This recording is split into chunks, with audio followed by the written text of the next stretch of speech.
Everyone, thank you for watching my YouTube video.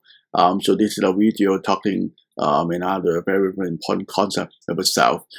So I believe everyone, so for your previous life, so you have already asked yourself. For some people, not really a lot of time, but for me, I keep asking myself a question: Who am I? When you ask yourself the question, "Who am I?" So you are going to elaborate, you want to explore yourself. Okay, so according to positive psychology, so the way you understand yourself or what kind of identity you are looking for. So it is like a incongruity between your own understanding. Your understanding means your real self, and then what you're looking for or what you want to be, there will be ideal self. Is these two things incongruent with each other?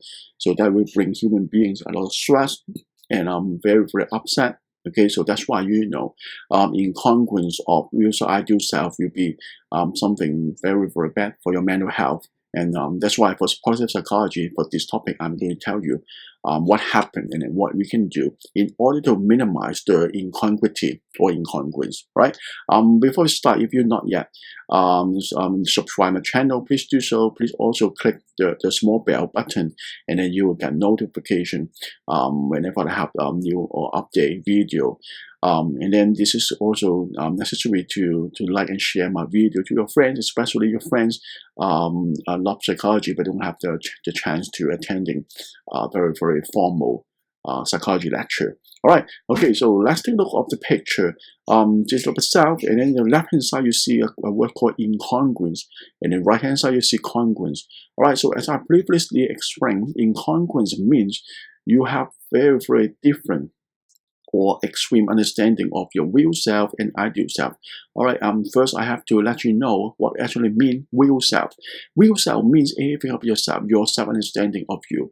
For example, your gender, your race, your age, your preference, what you like, what you hate, and what you can do, what you're capable to do, what you can't do. So more or less your understanding of yourself, of everything, right? So for example, guys, so he will say, I'm a boy, I'm 10 years old, and then I am, for instance, I'm Chinese, and then I love maths, and then I hate sports, whatever, okay? So this is a real self. All right, at the same time, according to a psychologist called Carl Rogers, Carl Rogers believe everyone, we not only have real self, and we actually have something called ideal self. Ideal self means what you want to be, okay, or what kind of people, what kind of man or woman you want to be. And always, ideal self is something came from the society, from the social norm, come from people, especially big people expectation. For example, the boy will say, I love sports, okay, I love play, I love sleep, but I hate maths, I hate school, right? Okay, but a lot of people like parents, teachers, or media keep telling the boy. So this is very necessary for you to become someone performing well in math, in language, at school, right? So that's why the boy, at the beginning of his life, he keep thinking everything, enjoy his life with his real self. But while he's growing up, for example, like 10 years old, 15 years old, so the environment is something giving him pressure and keep telling him, so I understand you are yourself, but you have to consider, you have to know what their environment, what the society expects you to do. So that's why from time to time the boy will have another part of self called ideal self. Ideal self means what he wants to be, what he wants to satisfy people expectation, and then finally become his expectation.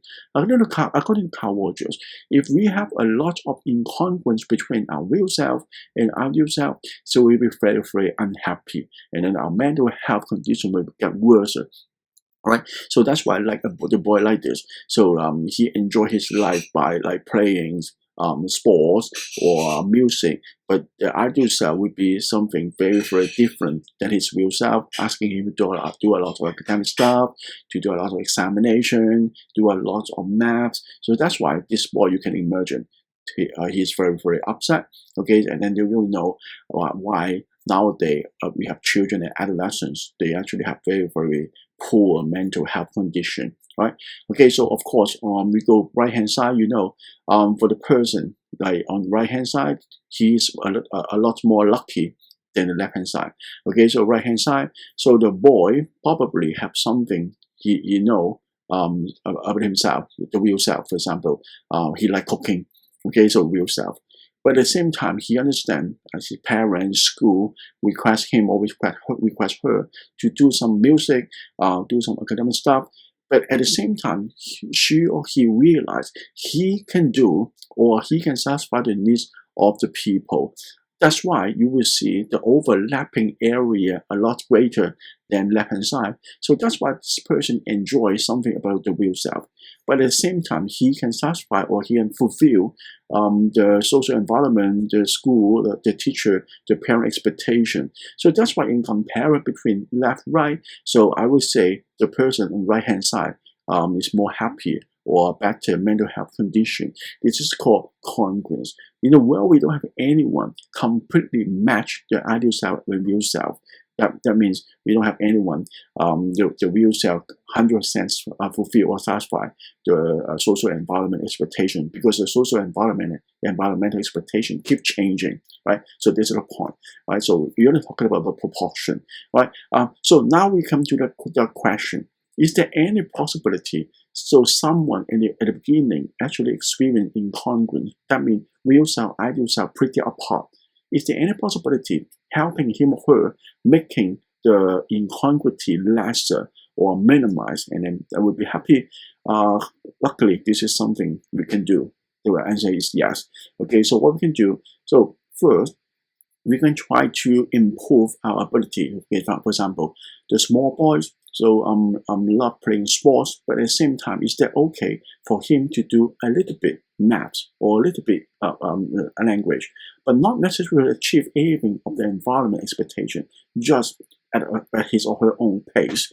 Okay, so from small bit by small bit, and then from time to time, he can improve his ability, and then at the same time, so the social environment can be lesser. That means if you understand this is a boy, loves sports, so you can let him know he have to do something for school, but not necessarily use the same meter, the ruler to measure everyone. So that's why, for example, if you set normal standard for maths would be 80%.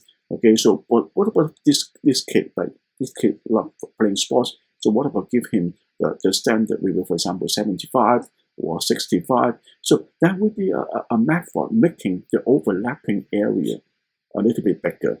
Okay, so from time to time, this is a method we can help people to feel better or improving their mental health condition. Okay, so the final reminder, so if you are watching this video, if you're already very mature, so always remember, this is really a lot of things you can do in terms of this to improve your mental health. So first, if you really want to achieve something, you want to satisfy other expectations, it is okay. But you don't need to over satisfy. You can do something just like the math example. You don't need to do 100%. But what about 70? What about 60? This is something you can satisfy others' expectation. It makes sense, like your wife, your husband, your teacher, your parents. But at the same time, please don't forget something about yourself, your real self, your interests, what you like. They are all very, very valuable things. So that's why you have to spare some time doing something you really enjoy and love. So that is what I'm going to tell you for this video and the topic about self and who we are, who am I. Thank you very much. Hope you enjoyed this video. See you next time. Bye.